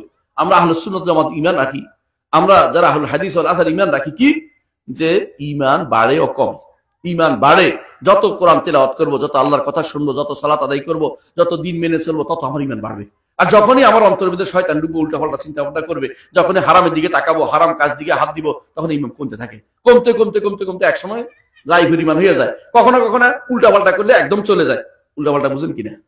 কখনো কখনো যদি মনে করেন যে এই কবরকে 1 টাকা দিয়ে আসি, 1 টাকা দিচ্ছেন, তখন কি ইমান থাকবে? ইমান নাই, কিচ্ছু লাগবে না, ইমান শেষ। কবরে 1 টাকা দিলে ইমান শেষ। কারণ আপনি ওরে খুশি করে দিয়েছেন, ওইবার তো মরে গেছে, আসলে কিছুই না, আপনি ভয় পাইছেন। আপনি মনে করছেন যে কিছু উপকার করে দিবে বা ক্ষতি করবে, না দিলে ক্ষতি করবে, দিলে উপকার করবে। আপনি উপকার ক্ষতি কে করে? আল্লাহ। ওয়া ইয়ামসাসকাল্লাহু বিদুররিন ফালা কাশিফা লাহ, যদি কোনো ক্ষতি হয় আপনাকে এর থেকে উদ্ধার করতে পারবে না আল্লাহ ব্যতীত, ইল্লাহু, তিনি ব্যতীত। এটা আমার নবীকে বলছে। আর আমি কোন বেটা, আমি কোন স্যার, আমি কে? আমার কোনো মূল্য আছে নাকি? কেন আমার নবীকে আল্লাহ বলছেন যদি কোনো ক্ষতি হয় আল্লাহ ব্যতীত কেউ ক্ষতি থেকে আপনাকে উদ্ধার করতে পারবে না। যেটা বলছিলাম, এই ভালোবাসা যখন জিবরিল আলাইহিস আমিনকে বলা হয় যে তুমি তাকে ভালোবাসো, জিবরিল তখন ইউনাদি ফি মালাকুতিস সামা, আকাশে ডেকে ডেকে বলেন, আলা ইন্না রাব্বাকুম আহাব্বা ফুলানান ফাহিব্বু, হে আকাশবাসীরা, তোমাদের রব দুনিয়ার বুকে অমুককে ভালোবাসছে, তোমরাও তাকে ভালোবাসো। আল্লাহু আকবার। ফায়ুহিব্বুনাহু, তখন আসমানের ফেরেশতারা তাকে ভালোবাসতে আরম্ভ করে। এটা হাদিস ভাই, আমি সবটি হাদিস বলতেছি এবং সহিহ হাদিস বলবো ইনশাআল্লাহ। তারপরে ফায়ুদাউল কবুলু ফিল আরদ, জমিনের বুকে তার জন্য ভালোবাসা ঢেলে দেয়া, তার জন্য মানুষ দেখতে ভালোবাসে। অনেক মানুষ আছে তাকে ভালোবাসে না? আপনারা দেখবেন অনেকে বলি ব্যক্তিগতভাবে জিয়াউর রহমানকে আমরা কিন্তু ভালোবাসি, সত্য না এটা? এই ভালোবাসা কেন? আমরা অন্য রাজনৈতিক কথা আলোচনা করতেছি না, শুধু এটাই আমাদের বিশ্বাস যে এরকম মানুষকে ভালোবাসা দরকার। তিনি সর্বপ্রথম আমাদের বলছে যে শাসনতন্ত্রের পতাকা থাকবে বিসমিল্লাহির রহমানির রহিম। এখন যদি কেউ করে বিসমিল্লাহির রহমানির রহিম থাকবে, আল্লাহর নামে শুরু করছি, মুহাম্মদুর রাসূলুল্লাহ সাল্লাল্লাহু আলাইহি ওয়াসাল্লামের সুন্নাহ মোতাবেক দেশ চলবে, আল্লাহে অন্তর থেকে ভালোবাসা আসবে না? বলেন তো, অন্তর থেকে ভালোবাসা আসবে না?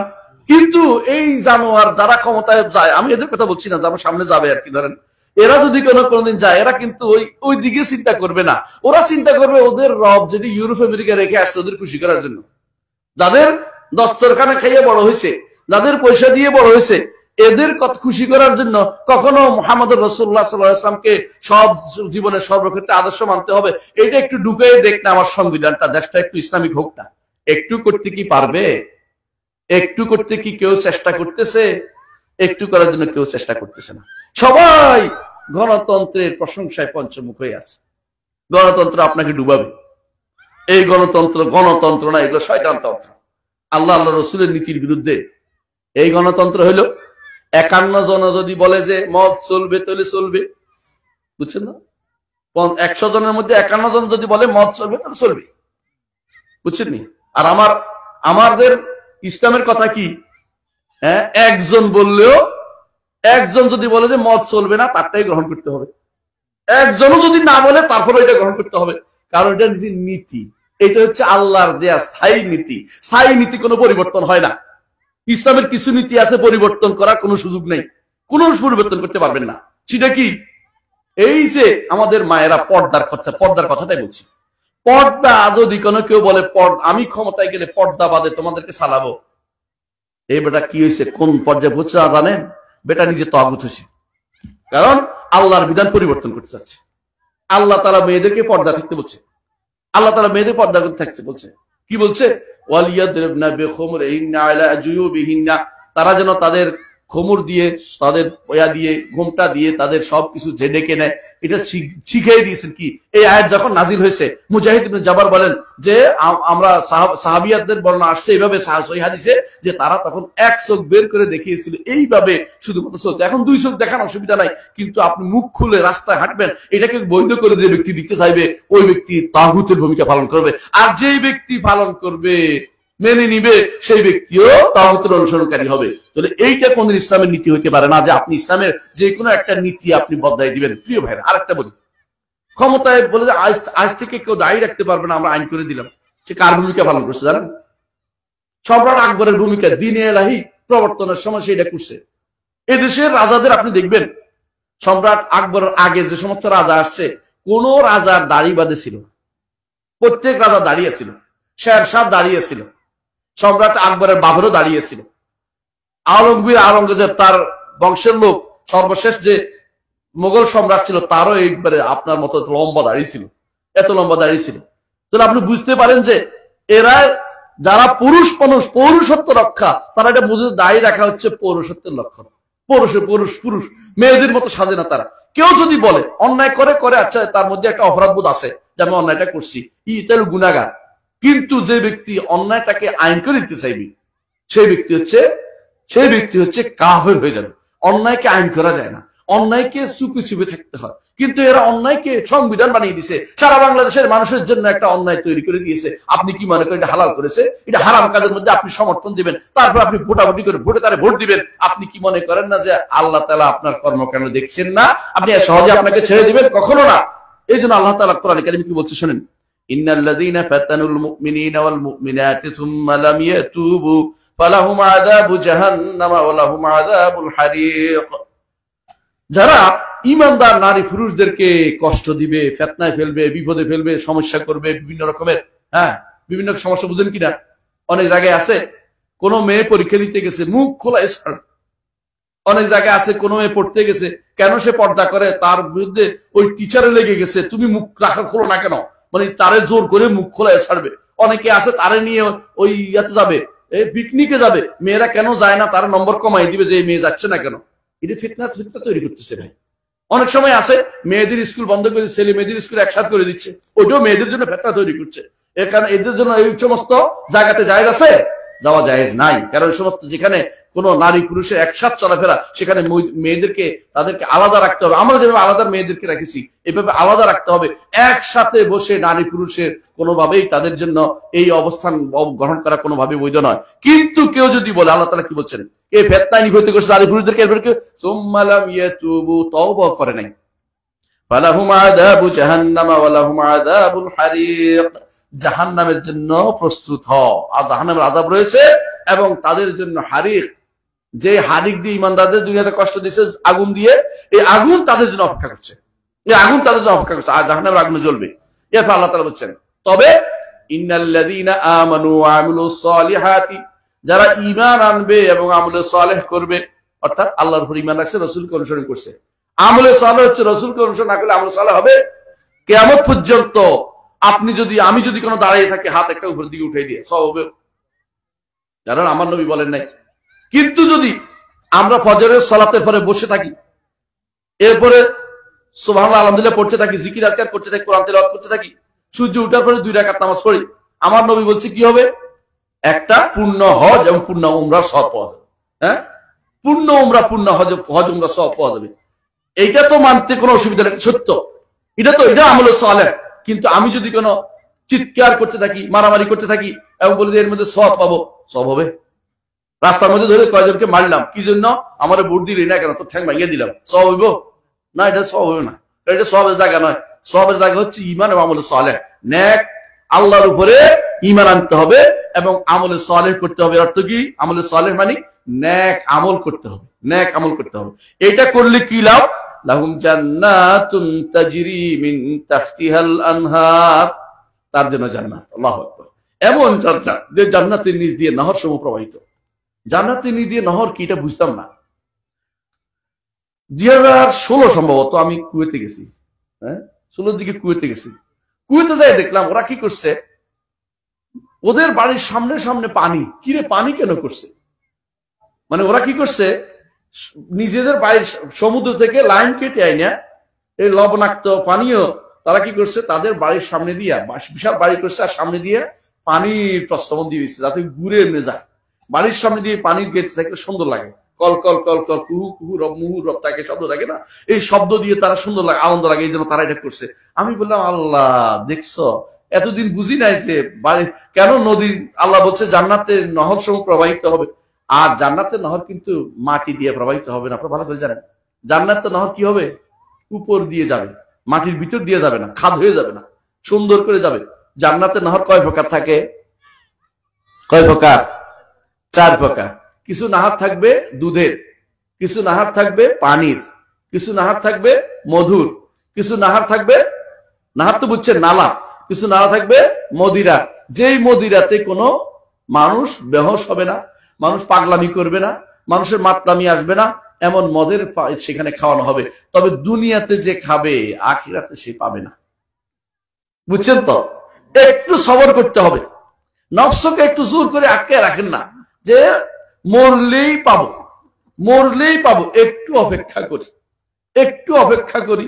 এই নফসকে যে ব্যক্তি সবর করতে পেরেছে, দুনিয়ার অন্যায় থেকে আলাদা করতে পেরেছে, দুনিয়াতে শিরিক কুফরের ভিতরে নিজেকে ঢুকায় নাই, সেই ব্যক্তি কিন্তু মরার পরেই কি পাবে?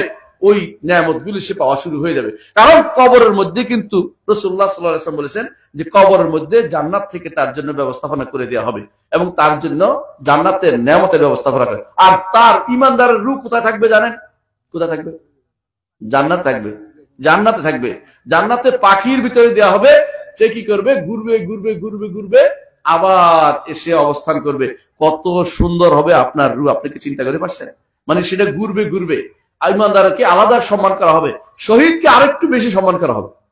আল্লাহ রাস্তায় যারা শহীদ হবে, তবে আল্লাহ রাস্তার শহীদ কিন্তু মারামারির শহীদ না, যারা কাফেরদের সাথে সত্যিকারের যুদ্ধে, সত্যিকারের যুদ্ধ মানে আল্লাহর দিনকে বুলন্দ করার জন্য, অন্য কোনো উদ্দেশ্য নাই, ক্ষমতা বা অন্য না। আল্লাহর দিন কেমনে বুলন্দ হবে এই চিন্তা শুরু, শুধু দুনিয়ার ক্ষমতার উদ্দেশ্য না, আল্লাহর দিনকে উপরে উঠানোর জন্য। এটা ক্ষমতা হইলে উঠতে পারে, সমস্যা নাই, কিন্তু দিনটা যেন দিন উদ্দেশ্য থাকে যে আল্লাহর দিনকে বড় করবো।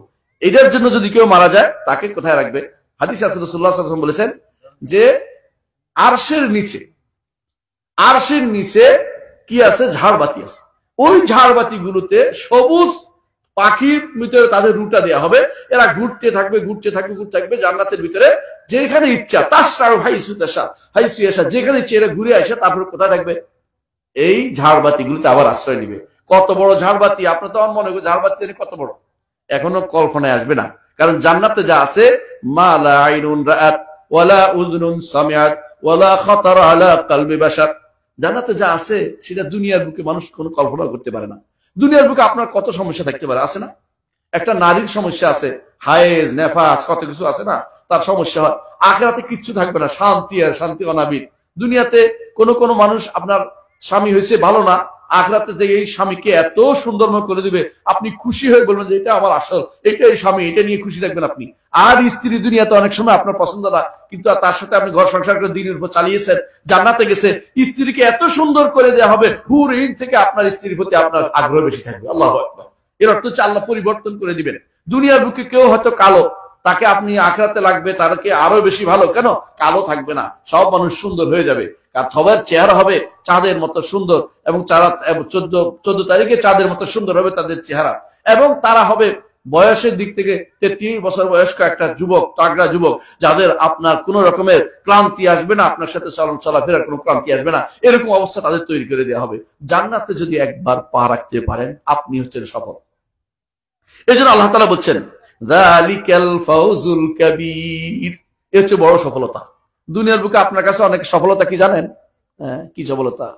বসুন্ধরা একটা বাড়ি এবং মার্সিডিজ একটা গাড়ি, অমুক বড় লোকের মেয়ের যেন আমার নারী হয়, নারী, তাই না? 3টে জিনিস কি?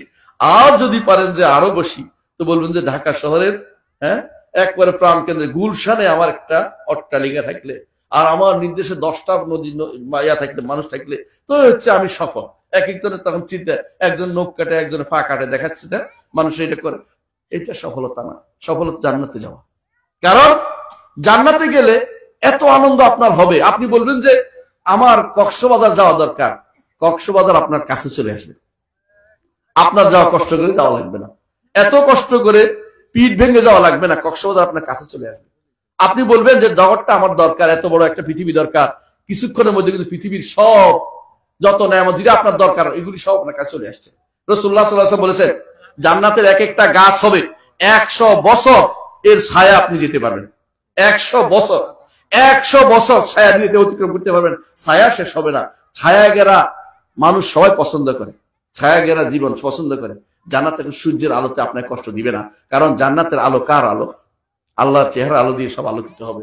জান্নাতে কোনো ও আশরাকাতিল আরদু বিনূরি রাব্বিহা, আমার রবের আলো দিয়ে সবকিছু আলোকিত হয়ে যাবে, তার চেহারা আলো দিয়ে। বর্তমানে আমরা সহ্য করতে পারছি না, তখন সহ্য করার মতো আমাদের সে ব্যবস্থা হবে। হাসরের দিন যখন জান্নাতে যাবেন, আপনাদেরকে জান্নাতে দেওয়ার পরে বলা হবে যে তোমাদেরকে আর কি কিছু বাড়তি আর দেওয়া লাগবে কিনা। তখন আমরা বলবো যে আর আমাদের সবই দিয়েছেন, এই জান্নাত দিয়েছেন। এক একজনের জান্নাত হবে পৃথিবীর মধ্যে 10টা, পৃথিবীর মতো 10টা। আপনি কই যাবেন, কোন দিকে যাবেন? এখন যার জমির জন্য যে কিলাকিলি করতেছেন, তখন কিলাকিলি করা লাগবে না, আপনার কোনো কিছু করা লাগবে না। কারণ আপনি তখন বলবেন যে আমি রাজা। জান্নাতে এক একজন সবাই রাজা। দুনিয়াতে যে আপনার রাজত্ব নিয়ে কিলাকিলি করতেছেন, কে কোনটা নিবেন ভাগাভাগি চলতেছে। জান্নাতে গেলে আপনার রাজত্ব এত বড় রাজত্ব হবে, আপনার স্ত্রী হবে রাজরানী, আপনি হবেন রাজা। এই শান্তির আলোয় কে না যেতে চাইবে? সবাই যদি যেতে চায়, তাহলে সেই জায়গা আপনার আনন্দের জায়গা। আর কি হবে? আপনি মনে করবেন যে আপনার বন্ধুদের সাথে একটু ঘুরতে বেরোবেন। আল্লাহ এটাও ব্যবস্থা করেছেন। ইখওয়ানান আলা সুরুরিন মুতাকাবিলিন, ভাই ভাই হিসাবে খাটের উপর বসে গল্প করতেও সুযোগ দেওয়া হবে। আল্লাহ আকবার। বাজারের ব্যবস্থা করা হবে। হাদিসে আছে, বাজারে গেলে সৌন্দর্য আরো বেড়ে যাবে। আশা দেখে যে স্ত্রীরা তখন বলবে যে আপনার তো সুন্দর হয়ে গেছেন, তো আপনি বলবেন আপনার স্ত্রীকে, তোমাকেও তো আজকে আর এক রকম সুন্দর লাগতেছে। প্রতিদিন তিনি আমার রব জান্নাতকে সাজায় আপনার আমার জন্য। আমরা সাজানো জান্নাতে যেতে চাই। এই সাজানো জান্নাত যেছে আল্লাহ তাআলা যিনি নিজে সাজান। জান্নাত আপনার গাছ রোপণ করছে আমার আল্লাহ নিজে আল্লাহ গাছ রোপণ করেছেন। তিনি হাদিসে রাসূলুল্লাহ সাল্লাল্লাহু আলাইহি ওয়াসাল্লাম বলেছেন, জান্নাতে আপনার গাছগুলি আল্লাহ নিজে রোপণ করেছেন। চিন্তা করে দেখেন তো কত সম্মান আপনার জন্য করেছেন। এবং কি দেখেন হাদিসে আছে, রাসূলুল্লাহ সাল্লাল্লাহু আলাইহি ওয়াসাল্লাম বলেছেন, যে ব্যক্তি সামনে রোজা আসতেছে, সওম আসতেছে, সওম রাখার পরে আল্লাহ তাআলা বলবেন যে অচিরেই আমার বান্দারা আসতেছে, তাদের জন্য আমি তোমাকে সাজা রাইয়ানকে তিনি স্পেশালি সাজাবেন। কারণ আপনি সওম পালন করে যাচ্ছেন, ক্ষুদ্র পেশা নিয়ে বিশেষ ব্যবস্থাপনা আপনার জন্য থাকবে, স্পেশাল জান্নাত আপনার সওমের কারণে থাকবে। তো আল্লাহ তাআলা আপনার জন্য শুধু দিতে রাখছেন, আপনি একটু সবর করে ঈমানের উপর যদি থাকতে পারেন, আপনার জন্য সব থাকবে। আর যদি ঈমানের উপর না থাকতে পারেন, আপনার জন্য কিছুই থাকবে না। এই জন্য আল্লাহ তাআলা বলছেন, যালিকাল ফাউজুল কাবীর, বড় সফলতা হচ্ছে জান্নাতে পা দেয়া। জান্নাতের নহরের মধ্যে আপনি শুধুমাত্র অর্ডার দিবেন, চলবে। ইউফাজ্জিরুনাহা তাফজিরা, যেভাবে ইচ্ছা সেভাবে এটাকে ঘুরাইতে পারবেন। এই আগুন, এই পানি, এই দিক দিয়ে যাও, এদিক দিয়ে গেছে। এই আমার ওই মেহমানের কাজ দিয়ে যাও, মেহমানের কাজ দিয়ে চলে গেছে। আরে কত আনন্দ! হাঁটতে হবে না, চলতে হবে না। ওই যে ভালো ফলটা দেখা যাচ্ছে, ওইটা খাইতে চাই, ওইটা আপনার মুখের কাছে চলে আসছে। ওরে ভাই, এই আনন্দ কি আপনি নিতে চান না? এই আনন্দ চাই না? এই আনন্দ চাইলে জান্নাতে যেতে হবে, ঈমান ঠিক রাখতে হবে। কি রাখতে হবে? ঈমান ঠিক রাখতে হবে। আল্লাহ তাআলা বলছেন, তারপরে ঈমান যদি না রাখেন কি হবে? ইন্না বাতশা রাব্বিকা লাশাদীদ, ইন্না বাতশা রাব্বিকা লাশাদীদ, আমার রবের পাকড়াও কিন্তু অত্যন্ত ভয়াবহ। যারা তিনি পাকড়াও করেন তারে কিন্তু ছাড়েন না, একেবারে শেষ করেন, ঢিল দেন তিনি, কিন্তু একেবারে ছেড়ে দেন না, ছাড় দেন, ছেড়ে দেন না। যিনি ফেরাউনকে অনেক বছর ছাড় দিয়েছেন, তবে ছেড়ে দেন নাই। যখন পাকড়াও করেছেন, ইন্না আখযাহু আলীমুন শাদীদ, তার পাকড়াও হচ্ছে অত্যন্ত কষ্টকর, অত্যন্ত ব্যথাদায়ক। তার পাকড়াও একবার হতে পারলে ভাই দুনিয়ার বাইরে চলে যাওয়ার ছাড়া পথ নাই, মানে শেষ হয়ে যাবেন আপনি। ইন্না বাতশা রাব্বিকা লাশাদীদ, এই জগতে যতজন লাফালাফি করছে সবাই শেষ পরিণতি কিন্তু ভালো হয় নাই রে ভাই। কারো কারো কবরটা কোথায় খুঁজে পাওয়া যায় নাই, কবরটাও খুঁজে পাওয়া যায় নাই। অনেকে আসে এই যে লিবিয়াতে, অন্য জায়গাতে নাম বলতে চাচ্ছিলাম না, যাক অনেক জায়গাতে আছে, মৃত্যুর সময় কোন জায়গায় তার কবরটা হয়েছে এটা এখন পর্যন্ত খুঁজে পায় না। অথচ সে কি দাপট দেখাইছে। আমার রব যখন পাকড়াও করেন, তখন তিনি কঠিন ভাবে পাকড়াও করেন। ইন্নাহু হুয়া ইউবদি ওয়া ইউঈদ, তিনি যেভাবে প্রথম তিনি সৃষ্টি করেছেন, আবার তিনি পুনরায় আপনাকে তিনি আবার হাসরের মাঠে তিনি উপস্থিত করবেন। এই সৃষ্টি করে হাসরের মাঠে আপনাকে নিয়ে যাবেন। তারপর তিনি বলছেন, ওয়া হুয়াল গফুরুল ওয়াদুদ, হে বান্দারা ক্ষমাশীল তিনি, তুমি ক্ষমা চাও। ওয়াদুদ, তিনি ভালোবাসেন তোমাদেরকে, তোমাদেরকে এত ভালোবাসেন, তোমাদেরকে স্নেহ করেন তোমাদের প্রতি, তোমরা যেন জাহান্নামে না যাও। এই জন্য নবী পাঠাইছেন, কিতাব দিয়েছেন, সবকিছু দিয়েছেন, কিন্তু তোমরা তো জান্নাতের পথে চলতে চাচ্ছ না, তোমরা ঈমানকে ঠিক রাখতে চাচ্ছ না। যুল আরশিল মাজিদ, তিনি যুল আরশ, আরশওয়ালা। মাজিদু, তিনি মানুষ অত্যন্ত সম্মানিত। আরশওয়ালা, তিনি সম্মানিত। ফাআলুল লিমা ইউরিদ, তিনি যা ইচ্ছা তা করেন। তার কথাকে কেউ, তার কাজকে কেউ বাধা দিবে এমন ক্ষমতা কারো নাই। তিনি কোনো কিছু করতে, কোনো কিছু কারো চিন্তা করে, কাউকে জিজ্ঞাসা করে করেন না, যা ইচ্ছা তিনি করতে পারেন। তারপর তিনি উদাহরণ দিচ্ছেন, হাল আতাকা হাদিসুল জুনুদ, আপনার কাছে কি ওই সমস্ত বাহিনীর খবর আসছে? কারা এরা? ফিরআউন ওয়া সামুদ, ফিরআউন এবং সামুদ গোষ্ঠী। ফিরআউন গোষ্ঠী এবং সামুদ গোষ্ঠী কি করেছে? বালিল্লাযীনা কাফারু ফি তাকযীব, তারা সবসময় মিথ্যার উপর অভ্যস্ত ছিল। আল্লাহর কথাকে তারা মানেনি, আল্লাহর কথার বিরুদ্ধে চলেছে, আল্লাহর শরীয়তের বিরুদ্ধে চলেছে, আল্লাহর শরীয়তকে মেনে চলেনি, আল্লাহ তারা যে বিধান দিচ্ছে সেটা মানে নাই, আল্লাহর বিধানকে তারা অবজ্ঞা করেছে, সেটা কোনোভাবেই তারা দুনিয়ার বুকে চালু করতে চায়নি। এর হলে ফেরাউন গোষ্ঠী। মুসা আলাইহিস সালাম ফেরাউনের কাছে প্রেরিত হয়েছেন, কি বলেছেন?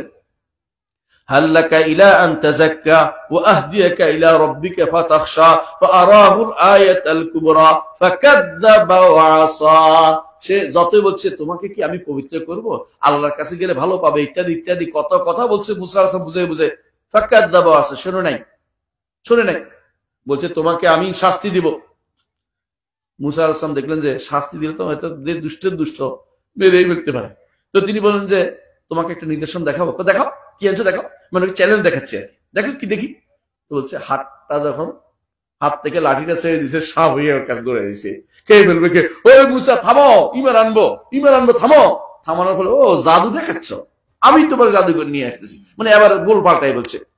দুনিয়ার বুকে শয়তানগুলো এরকমই, কত ইমানের কথা বলবে, ইমান আনবো ভালো, অসুস্থ হলে, হ্যাঁ অসুস্থ হলে হুজুরের কাছে, হুজুর এবার একদম ভালো হয়ে যাবো, কিন্তু অসুস্থ থেকে ভালো হয়ে গেছে, এখন হুজুর এটা এবার আরো বেশি ট্যান্ডার হয়ে গেছে, আরো দুষ্ট হয়ে গেছে, এবার আর ইমানের কথা মনে নেই তার, পুরাই ভুলে গেছে।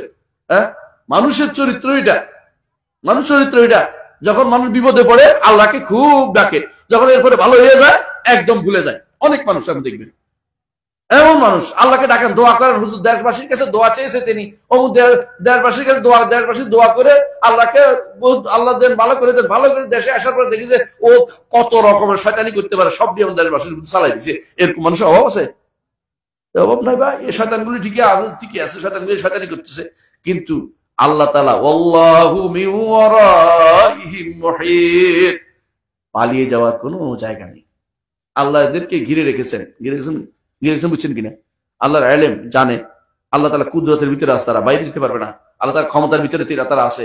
যতই চেষ্টা করো, আপনি যদি বলেন যে পৃথিবীর যে জায়গা আছে, আমরা যদি আরেক জায়গা যাই, আল্লাহ বোধহয় সেটা পাকড়াও করবে, এমন জায়গা আছে নাকি? এমন জায়গা আছে? বলেন মঙ্গল গ্রহে চলে যাই, এটা কার? আমার আল্লাহ। চাঁদে গেলে আমার আল্লাহ। আপনার জায়গার কোনো পালানোর কোনো জায়গা নেই। এই জন্য সলফে সালিহিন এক লোকের কাছে, এক ইমামের কাছে একজন যায়, বলছে আমাকে গুনাহ করার অনুমতি দেন। বলছে ঠিক আছে, গুনাহ করার অনুমতি, আল্লাহ রাজত্ব ছাড়া যেখানে সেখানে গুনাহ করো।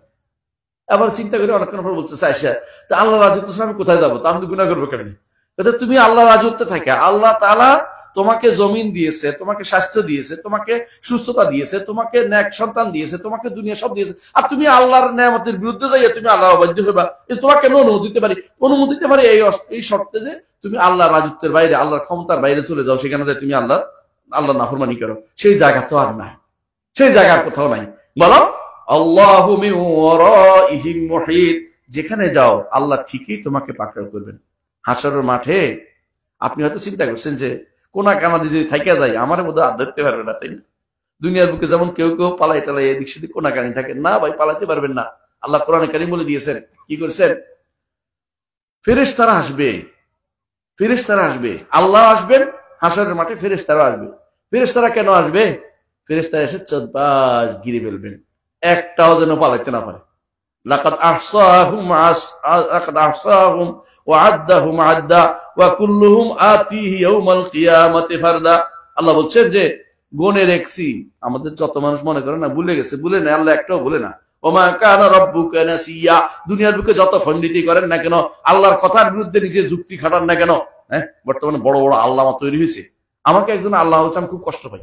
আমি আল্লামাটা আল্লামা না, আমি আমার ইউনিভার্সিটি একটা ডিগ্রি দিচ্ছি, আমাকে ওটা পছন্দ করে বলতে। এর বাইরে মাওলানা বললে আমি রাগ করি, আল্লাহ বললেও রাগ করি, এবং আমাকে চিন্তাবিদ বললে আমার তাকে মারতে ইচ্ছা করে। আমি চিন্তা করি কিছু করি, আল্লাহ আমি আল্লাহর বান্দা, এর বাইরে কিছু না। আল্লামা বলা যারা, তারা বেশিরভাগ যায় আল্লাহ বলে অহংকারে। আল্লামা কিসের আল্লামা কেন বলে? হ্যাঁ, আবু বকর আল্লামা, উমর আল্লামা বলছে কোনোদিন? এরা আল্লামা থেকে নিয়ে আসতো কথা কথায়, অমুককে আল্লামা বলে, তোমাকে কারো এই বন্ধ বলবেন না কোনোদিন। আমরা সবাই আল্লাহর দাস। কি বড় পরিচয়, আল্লাহর দাস। যে যত বড় দাস, আল্লাহর তত প্রিয় মানুষ তারা। যত বড় দাস হতে পারবেন, আল্লাহর প্রিয় মানুষ হতে পারবে। মুহাম্মদ রাসূলুল্লাহ সাল্লাল্লাহু আলাইহি ওয়াসাল্লাম আল্লাহর সবচেয়ে বড় দাস। আল্লাহ নিজে ঘোষণা করছেন, ওয়া আন্নাহু লাম্মা কামা আবদুল্লাহ ইয়াদউহু কাদু ইয়াকুনুনা আলাইহি লিবাদা।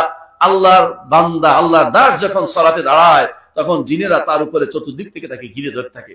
এইভাবে হাদিস কোরআনে রাসূলুল্লাহ সাল্লাল্লাহু আলাইহি ওয়াসাল্লাম বলেন, ইন্নামা আনা আবদুল্লাহি ওয়া রাসূলুহু, আমি আল্লাহর দাস এবং তার রাসূল, বার্তাবাহক মাত্র। লা তুগলুন তাতরুনি কামা আতরাতি নাসারা ইবনে মারইয়াম, আমাকে বাড়িয়ে বাড়িয়ে ফাঁপিয়ে ফুলিয়ে বেশি করিও না, কারণ এই কাজটি করেছে নাসারারা। ঈসা ইবনে মারইয়াম ছিলেন আল্লাহর দাস এবং আল্লাহ রাসূল, এনারা বানাই দিয়েছে আল্লাহর ছেলে। নাউযুবিল্লাহ। এই জন্য বাড়াবাড়ি যারা করে তারা ক্ষতিগ্রস্ত করে। ইমামদের কথা বলতে এখন কথায় কথা অমুক আল্লামা। আল্লামাদের বর্তমান অবস্থা কি জানেন? এই আল্লামারা কিছুদিন আগে গান গাইতো, এখন গান গাইতে গাইতে তিনি আল্লামা হয়ে গেছে। আবার এক আল্লামা দেখলাম কয়দিন আগে, আল্লামা অমুক। তো কি করে তিনি আগে কিছু নাটক করতেন, নাটক। তিনি এখনো নাটক করেন, কিন্তু তার নামের আগে দিয়ে আল্লামা লাগাই দিচ্ছে কথাটা। এই জন্য মানুষের নামের আগে আল্লামা লাগানো উচিত না। আল্লামা শব্দের অর্থ হচ্ছে আলিম থেকে আল্লামা, তা আইডিয়া হচ্ছে তাই গালাবা। এলেম এত বেশি তার, যে এলেমের পর্যায়ে তার কেউ আসতে পারে না। ইদানি বাংলাদেশে আল্লামা বলা উচিত না। কারে আল্লামা বললেন আপনি? কেন আল্লামা? কোথায় আল্লামা আসলো? তারা আল্লাহ সম্পর্কে জানে না, আল্লাহর দিন সম্পর্কে জানে না, মুহাম্মদ রাসূলুল্লাহ সাল্লাল্লাহু আলাইহি ওয়াসাল্লামের হক সম্পর্কে জানে না, মুহাম্মদ রাসূলুল্লাহ সাল্লাল্লাহু আলাইহি ওয়াসাল্লাম সুন্নাহ আদায় করে না। এরা আল্লামা হয়ে গেল কি করে? কোরআন এবং সুন্নাহ সম্পর্কে তারা অজ্ঞ, এরা বলে আল্লামা। এদেরকে আল্লাহ সম্পর্কে জিজ্ঞাসা করলে উত্তর দিতে পারবে না। এরা আকীদা সম্পর্কে জ্ঞান রাখে না, ঈমান সম্পর্কে জ্ঞান রাখে না, আল্লাহর উপর ঈমান কেমনে হবে বলতে দিলে বলতে পারবে না। এই মানুষগুলো আল্লামা। এরা আইন দিয়া না, এরা হামজা দিয়ে আল্লামা, মানে কষ্টদানকারী মানুষকে। যেটা বললাম, আল্লাহ তাআলা বলছেন, ওয়াল্লাহু মিন ওয়ারাইহিম মুহীত। আর আল্লাহ যতই তারা পালাক না কেন, আল্লাহ কিন্তু তাদেরকে ঘিরে রেখেছেন, কেউ পালাইতে পারবে না। হাসরের মাঠ থেকে কেউ কোনো দিকে যেতে পারবে না। ওয়াজা রাব্বুকা ওয়াল মালাকু সাফফান সাফফা। আর ওয়াজা রাব্বুকা ওয়াল মালাকু সাফফান সাফফা, আপনার রব হাসরের মাঠে আসবেন। ওয়াল মালাকু, ফেরেশতারা আসবেন। সাফফান সাফফান, কাতারে কাতারে তারা আসবে, কাতারে কাতারে তারা আসবে। হাসরের মাঠে আসবে এরা, কাতারে কাতারে আসবে ফেরেশতারা। কেন আসবে? চতুর্দিক থেকে ঘিরে থাকবে, কেউ যেতে পারবে না, কোনো দিকে পালাতে পারবে না। যে পালায় তারে ধরে আইনা জাহান্নামে ফেলে দিবে কাফিরদেরকে। আর ঈমানদারদেরকে কি করবেন? আল্লাহ বলে দিয়েছেন। কি বলেছেন? ঈমানদারদের কি করবেন? আল্লাহ তাআলা তাদেরকে অনেক সম্মানের সাথে সমব্যবহারে জান্নাতের পথে দেখিয়ে দিবেন। এবং ফেরেশতারা তাদেরকে বলবেন যে এইটা তোমাদের বাড়ি, সালামুন আলাইকুম ফাদখুলুহা খালিদিন, তোমাদের জন্য শান্তি, শান্তির আলোয় প্রবেশ করো, চিরস্থায়ী ভাবে জান্নাতে প্রবেশ করো। আর ওদেরকে কি করবেন? ধরে ধরে জাহান্নামে ফেলে দিবেন। কিভাবে? ইউখাযু বিন নাওয়াসি ওয়াল আকদাম, তাদের পা ধরে এবং তাদের কপালের চুটি ধরে এদেরকে জাহান্নামের মাঝখানে ফেলে দিবেন। ফাত্তালা ফারাআউ ফি সাওয়াইল জাহিম, কখনো কখনো দুনিয়ার বুকে আপনার বন্ধুদেরকে খুঁজে পাচ্ছেন না, তখন দেখবেন যে ভালো করে তাকায় দেখবেন জাহান্নামের মাঝখানে পড়ে আছে। ওই বন্ধুরা সকাল বিকাল এসে বলতো যে আমরা তোমাদের দায়িত্ব নিলাম, তোমরা আমাদের পথে চলো। ইমানদার ইমানের খোঁজ রাখে নাই, সে মনে করছে এইভাবে যদি পার পেতে পারে। কখনো না কোনো ব্যক্তি পার পাবে না। দুনিয়াতে যা আমল করে আখিরাতে সেটা হিসাব দিতে হবে। কি হিসাব দিতে হবে? ছোটখাটো জিনিস। فمن يعمل مثقال ذرة خيرا يره ومن يعمل مثقال ذرة شرا يره। রাই পরিমাণ ভালো আমল হলো সেটাও দেখতে পাবে, আর যদি রাই পরিমাণ খারাপ আমল সেটাও দেখতে পাবে। সেদিন আপনার পালানোর কোনো সুযোগ নাই, লুকানোর কোনো সুযোগ নাই। ওয়া বাদালাহুম মিনাল্লাহি মা লাম ইয়াকুনু ইয়াহতাসিবুন।